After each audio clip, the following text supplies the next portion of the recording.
Good evening, Cubs fans. I have great news, and that's the fact that we are now 1 week out from opening day. I'm extremely excited, and to think that it's only 7 days away from opening night at Wrigley Field. It's just tons of excitement. Never really been this excited over a Cubs season before, and just seeing how everything's starting to come together at the right time just makes me all the more excited and all the more optimistic about what to expect out of the Cubs this year. And today definitely helped at that, as they showed the defending American League champions, and they put them in their place, defeating the Royals 7-0 in this afternoon's game. This is actually pitcher's duel throughout most of the game. The Royals only had 3 hits throughout. The Cubs did explode for 4 runs in the 9th, but it was a 1-0 game until the top of the 6th. And this just shows that the Cubs are able to keep in these close games. I've talked about this before, and I'm going to say it again.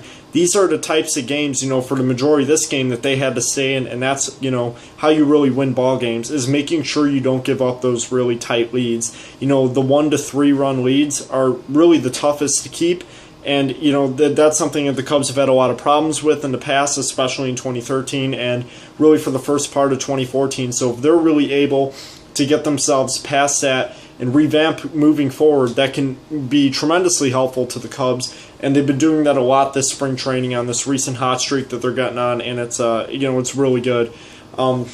It's actually a really good performance by Edwin Jackson on the bump today. He went 4 2/3, only allowed a hit and a walk, and struck out 3, so that was very encouraging. Cubs do commit a lot of errors. Addison Russell, Edwin Jackson, and Miguel Montero all committed errors, and that's something that kind of annoys me. I've seen that happen over and over again throughout last year and the year before. Starlin Castro ended up making vast defensive improvements, but it's happening throughout the Cubs defense, and that's a little bit discouraging. As far as the lineup and how everybody did, Tommy La Stella, what a game for him. He went 3 for 3 with a run. Junior Lake 1 for 2, and he hit a homer. And Junior Lake is not striking out that much. He's hitting .308, and I really want to see Junior Lake make the team. A really versatile guy. He knows how to play in the infield. He did it throughout all of his minor league career. And, if he's really able to put together, Junior Lake can be very beneficial to the Cubs moving forward. Addison Russell goes 1 for 3 with a strikeout. Matt Caesar goes 1 for 2 with a 2-run blast. Miguel Montero was 2 for 4 with a walk and a solo homer. Chris Bryant 0 for 3, 2 strikeouts. We should just trade him while we can. Kidding. So Bryant goes 0 for 3, and his average drops to a lowly .425. Oh my.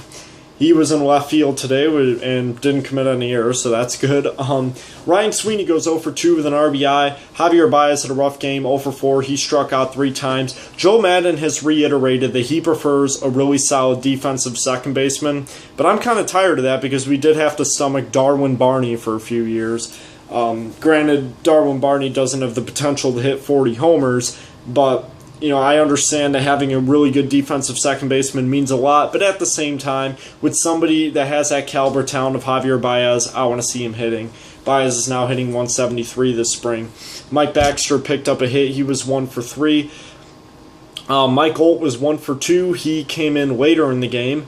So that was all really positive things going on today for the Cubs. Pitching-wise, I mentioned Jackson's performance. Phil Koch retired a batter. He still is not allowed to run throughout spring training. Justin Grimm looked really good. He pitched a perfect inning.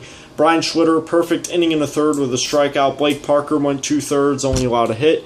Neil Ramirez closed out the game with an inning and a strikeout. So really solid pitching today by the Cubs. They only surrendered 3 hits. And as far as walks go, they only walked 1 batter, and that was on Edwin Jackson. So really good pitching performance. That just instills a lot more confidence in the bullpen. I'm still not sold on Brian Schlitter, and I've seen Blake Parker, who did really well at the back half of 2013, had some good moments in 2014. The guy definitely has potential, but he's also going to be turning 30 this year, so that's something that we're going to have to remember. But he can be a serviceable piece in this bullpen. It's the guys like Neil Ramirez, Phil Koch, Justin Grimm. I can't get enough of watching those guys succeed, and that's what's really positive moving forward. So a really solid win by the Cubs today, and now we're moving into that final week, so the Cubs are going to start making their final cuts and start really trying to draft that roster together. I showed you my roster draft. I still don't think Chris Bryant's going to make the team, but well, being honest, if it was a baseball decision, which is what Theo Epstein is trying to claim it to be, just to avoid the association with Scott Boras, who isn't really handling this situation very well, the baseball decision is to put Chris Bryant on the opening day roster. He's more than fit to be in that situation. But, you know, when we take it into long-term considerations and also look at Theo's history, we see that that's unlikely. But that's not necessarily a bad thing because of the way Mike Holt's playing. If Mike Holt is able to keep that momentum going into the regular season, that's going to be very helpful, and then he can become a serviceable bench player throughout the year. So the Cubs are finding ways to get that level of versatility throughout their team, and that's being very helpful for them moving forward. To have several guys that can play a bunch of positions, when you have a Tommy La Stella, an Arizmendi Alcantara, guys that are, you know, can be spread out throughout the infield and outfield. You know, I mentioned Junior Lake earlier. These are all guys that can really help your team moving forward, and it's the depth and versatility that I think is extremely important.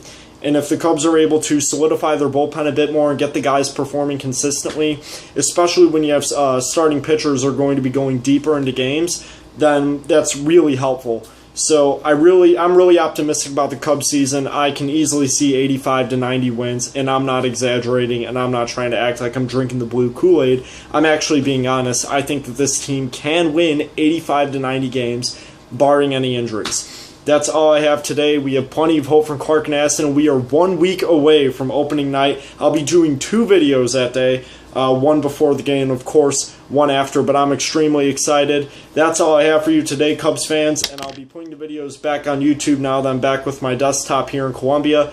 Other than that, you guys have a good night, and I will see you tomorrow.